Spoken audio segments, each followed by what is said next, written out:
In today's episode, we are talking with Jay Goninen from Wrenchway. He also has the Beyond the Wrench podcast for you podcast lovers out there. You'll have to check it out.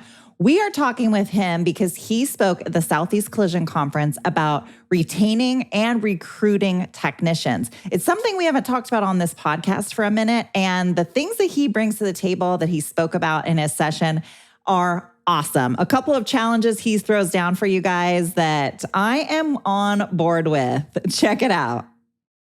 Welcome to Body Bangin', your podcast for all things body. Auto body, that is. And now, introducing Body Bangin's host, Mickey Woods of Mickey Woods Marketing. Mickey is a former auto collision center owner and is now a marketing and business development expert to shops across the globe.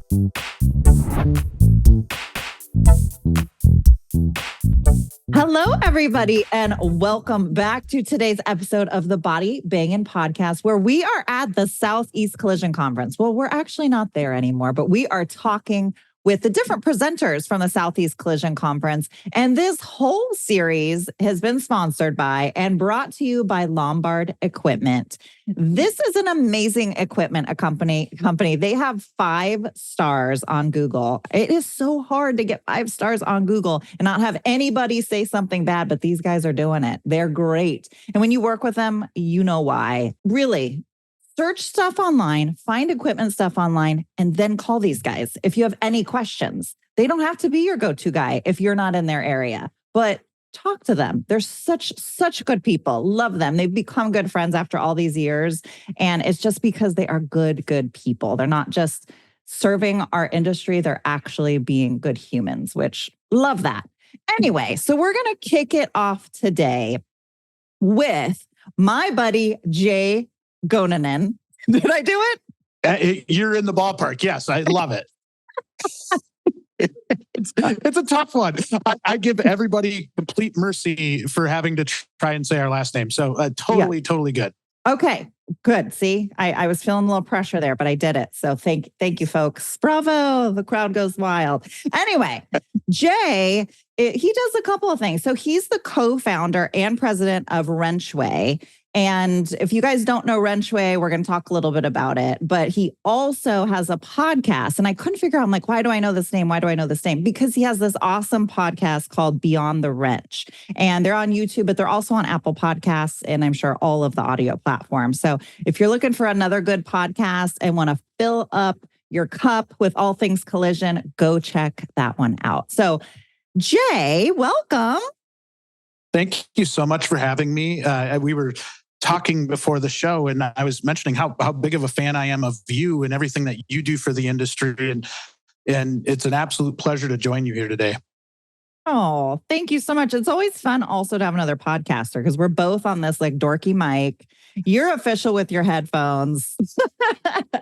And so your sound is like so good. I love it. I just love it. The inner podcaster in me is just like, ooh, good sound. Yay.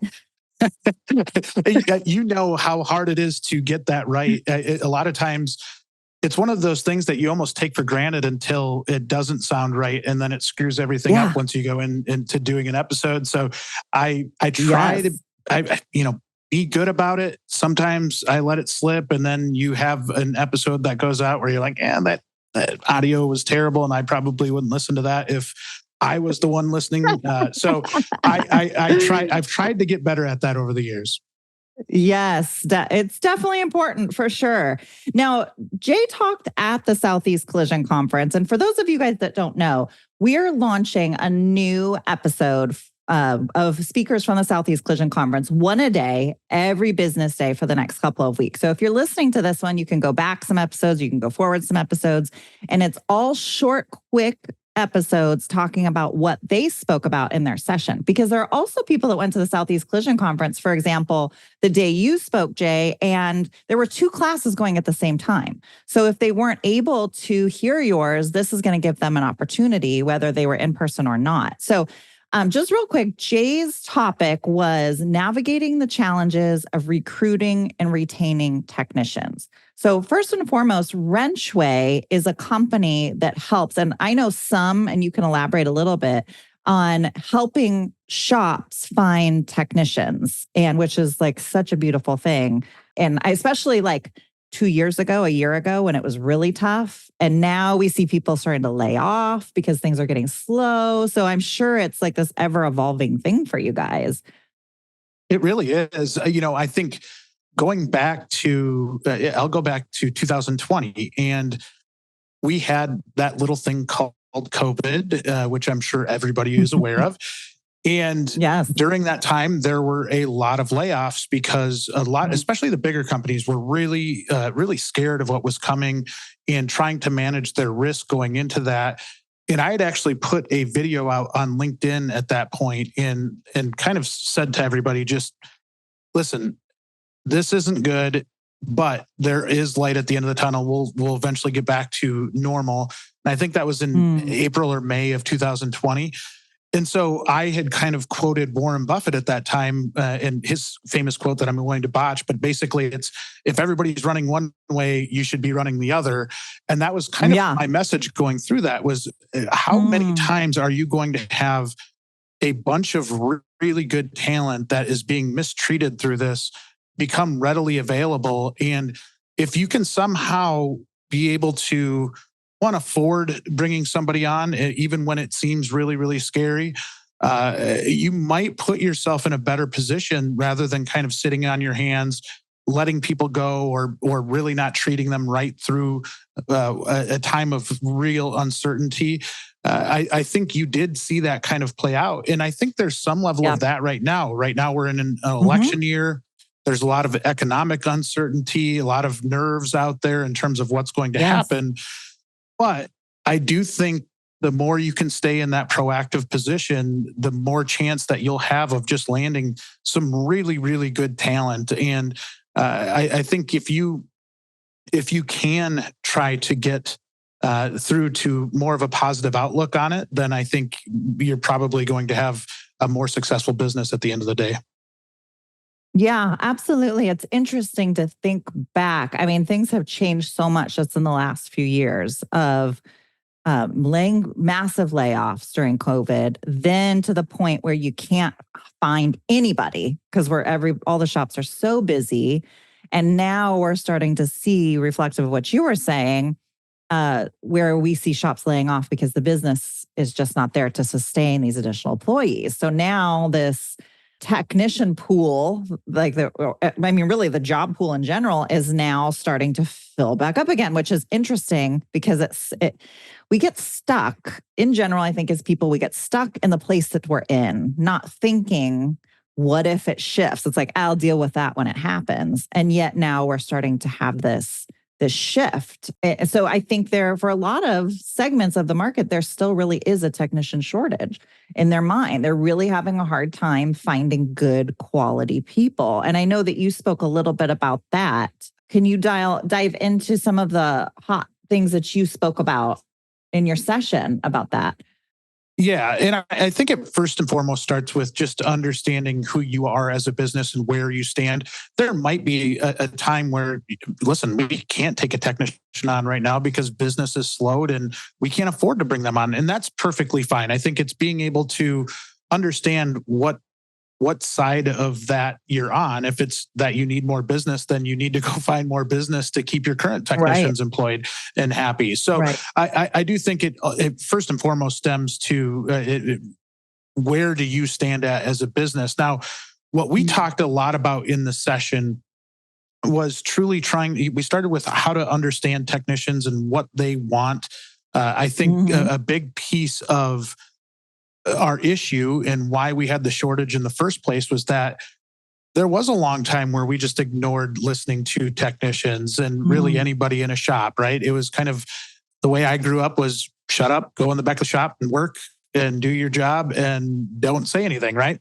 Well, that's obviously changed over the years, and being able to listen to people and understand what they like, what they don't like, how they want to be treated is really paramount. And regardless if there's a current technician shortage or not, I think you have to do that. You have to be able to really be that destination shop, the place that people want to go work.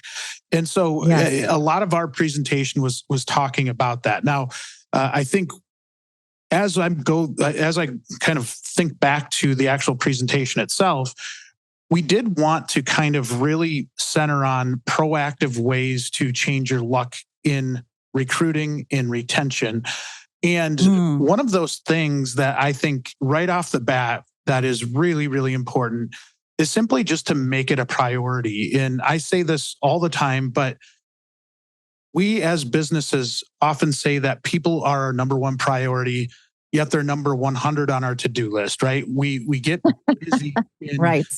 all of the fires that we have to put out each and every day that we kind of forget that it is those people that are actually doing the work and really producing the revenue needed for us to operate a profitable business. So when we look at that and we say people are our number one priority, we need to start acting like that. We need to start having active discussions as a leadership team to understand, hey, if we have a technician that's going to retire in 3 years, what is our plan to replace that person? And a lot of times what happens in current day shops is that technician will tell us that they're 3 years out from retirement.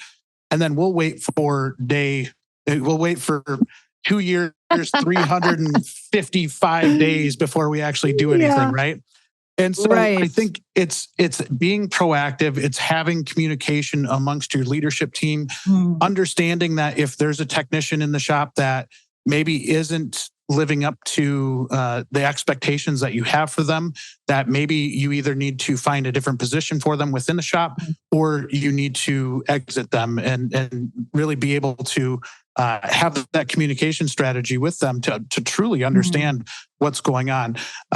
There are other opportunities to where maybe you don't even need another technician. You're just not as productive as you should be with the technicians that you have.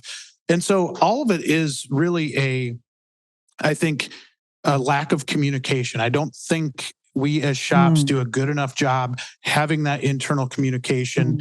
And especially when it's really, really difficult to find people, you need to figure out who those A players are and how you get them onto your team. Because I think we've all worked with really, really good people, and then maybe some people that are a little tougher to work with. And it's obviously just much, much easier to run a business with good people, right? Yeah, absolutely. Well, and I think that's one of the hard parts is, like you were saying, there's the two pieces of it. There's the retaining. So when you've got them, how to keep them from bailing on you and going somewhere else for $1 more an hour. And that's culture. And part of that culture is exactly what you're talking about, listening to them, talking with them, keeping those lines of communication open and caring about them. So I completely am in agreement with that. And I hear it with successful shops that I talk to all the time. When you're talking with a successful shop, they are communicating and they are part of what's going on in their team and in the culture on a regular basis. These are not people that check out and just check in every couple of weeks or once a month or something. I mean, they are very, very involved. So it's really a testament to exactly what you're saying. But then there's the other piece of it, which is recruiting. And that's the tricky.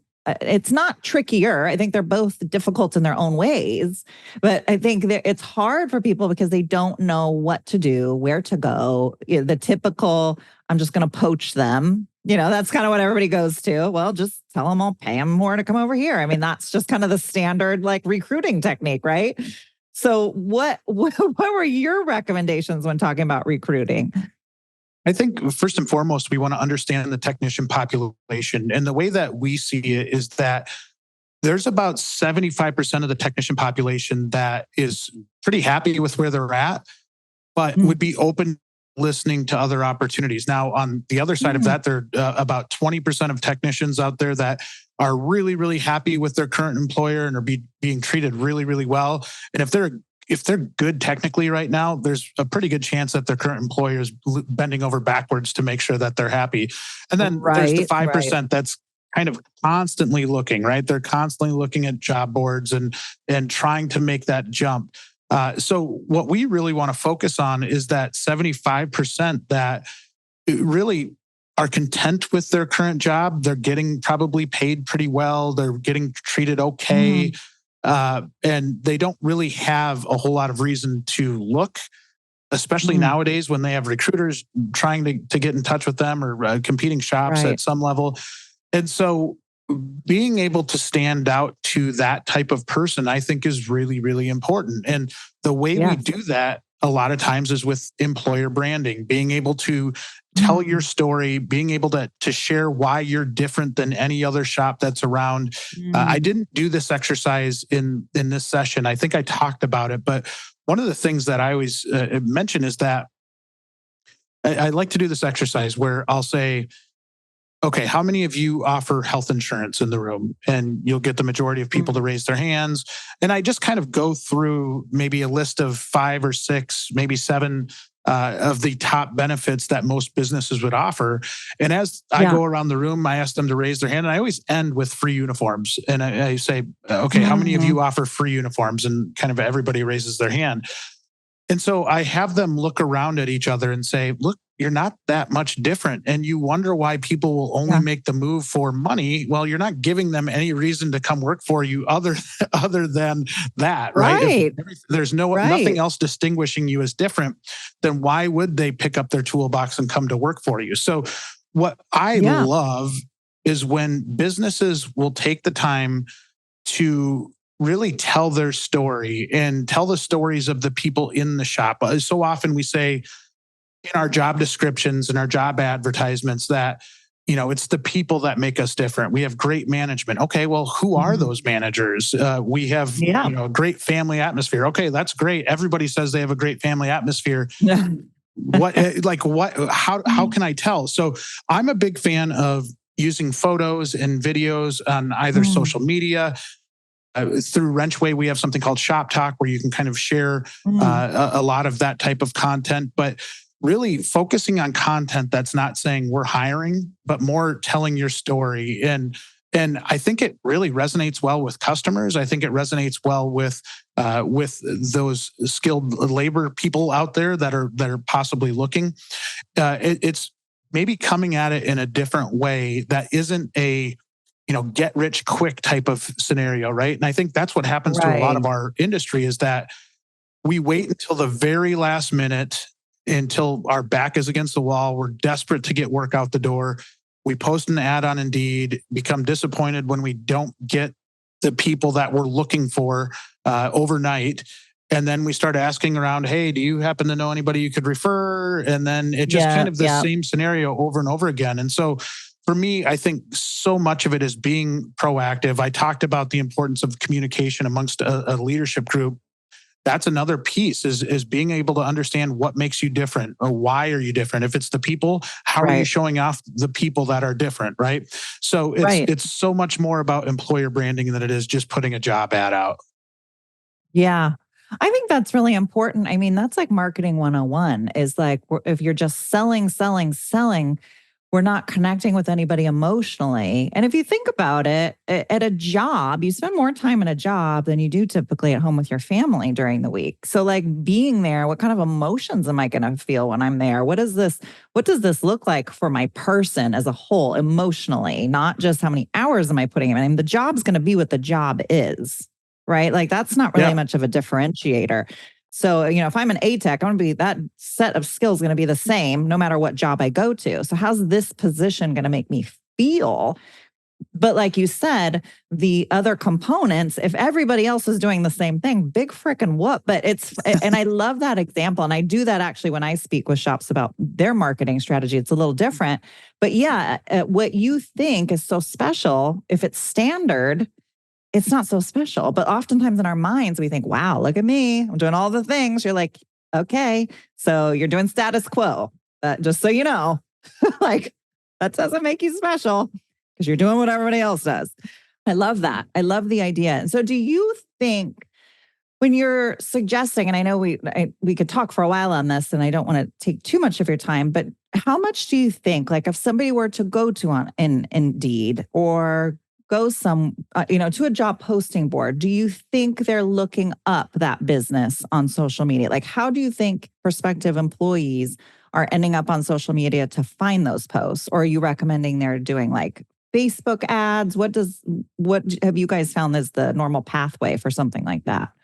That's a great question. And I think the key is to have a really large top of funnel, right? And really have that strategy where you're working them through.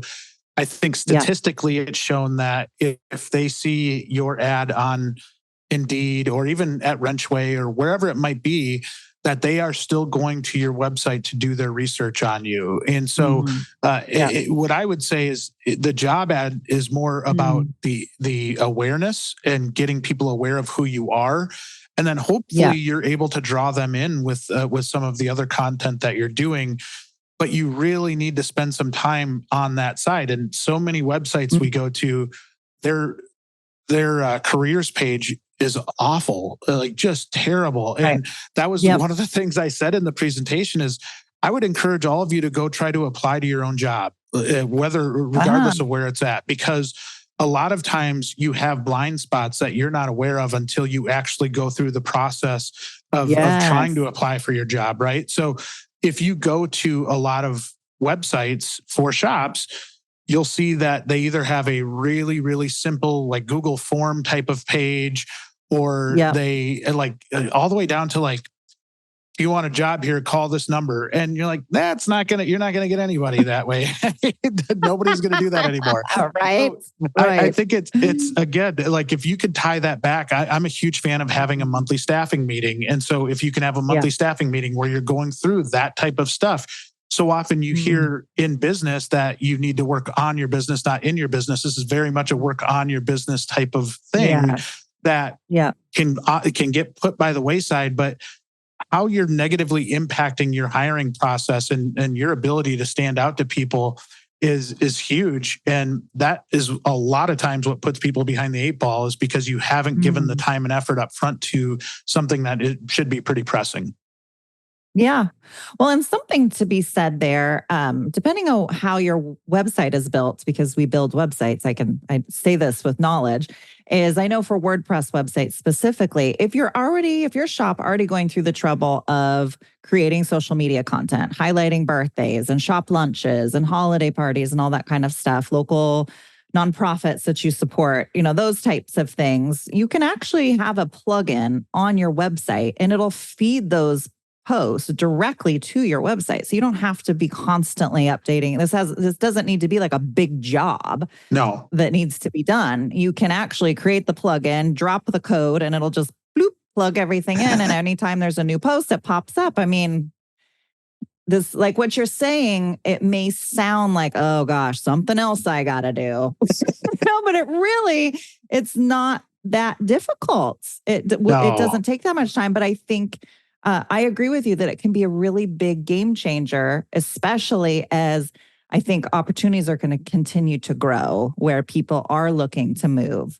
And if these are the things that they're looking at, I agree with you, they're going to go to the website, maybe more so than social media. But if you can use the photos on social media to enhance your website, now you're hitting it on both ends. So I love it. Great idea. Well, they complement each other, right? And even what we tell our Wrenchway clients when they have a Top Shops page is that this is meant to supplement everything else that you're doing. And you have to come to terms with the fact that there isn't a silver bullet that's just going to take care of all of your problems. And I think there are companies out there that will promise the world and promise a lot of stuff and not be able to deliver on it. And ultimately, it's truly about using these tools to help drive candidates at the end of the day. And my hope is that when you're doing that, whether you're using Wrenchway or whatever you're using, that it helps you get in front of quite a few people, right? And hopefully that drives more conversations with more people so you can find the people that actually fit who you are and not just hire that person that can fog a mirror, right?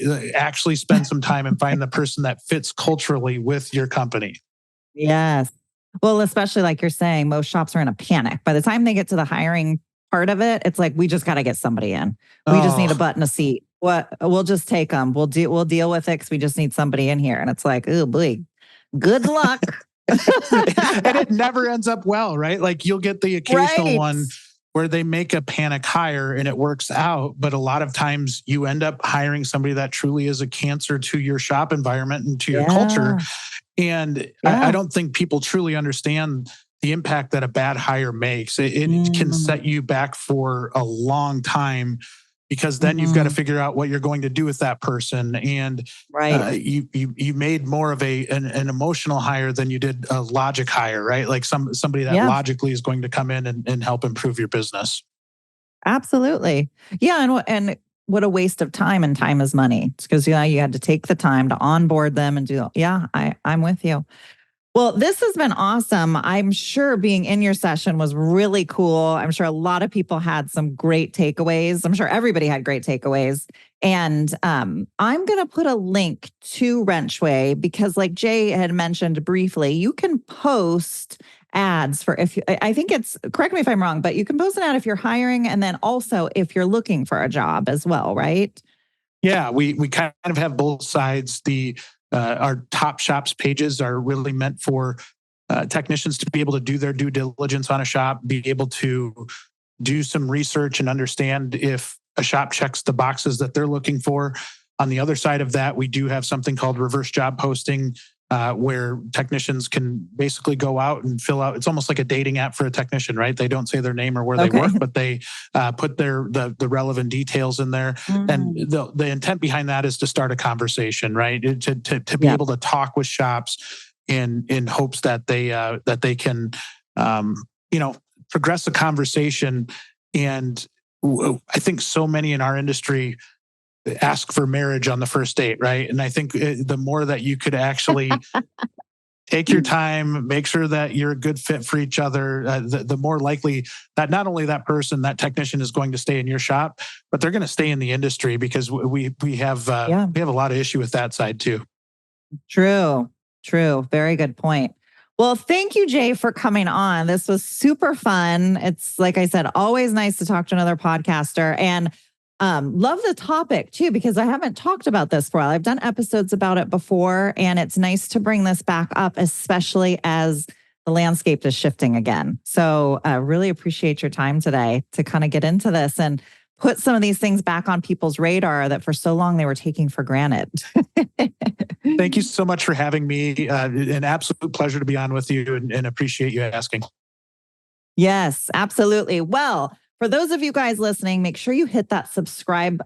Hit the subscribe button and the notification bell if you want to get notified on YouTube. And make sure you're following on all the audio podcasts so that you don't miss a single episode, because we're going to have a lot, and each one has so much good information for you guys. Like, seriously, get your notepad, get your pen, because every episode you're going to have good stuff to walk away with. And of course, we're going to thank Lombard Equipment one more time. They are selling new and refurbished equipment from Maine to Miami.